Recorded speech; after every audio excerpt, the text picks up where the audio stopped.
Vaatame, mis toimub Tammede köögis tegelikult. No nii, ongi käes.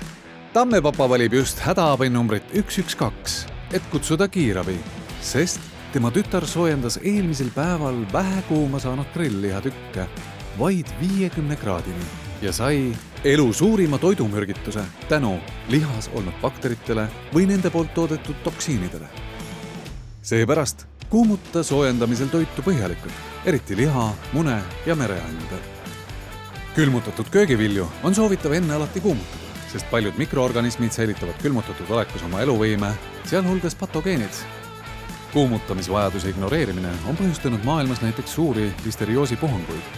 Suppe ja hautisi kuumuta keemiseni, et nende temperatuur oleks kindlasti vähemalt 70 kraadi. Toit, mis on kuumutatud üle 70 kraadi, on tarbimiseks ohutu. Miks? Sest õige kuumutamine tapab pea kõik ohtlikud mikroorganismid. Eriti hoolas tuleb olla hakkliha, liharulaadide, suurte lihatükkide ja linnurümpadega.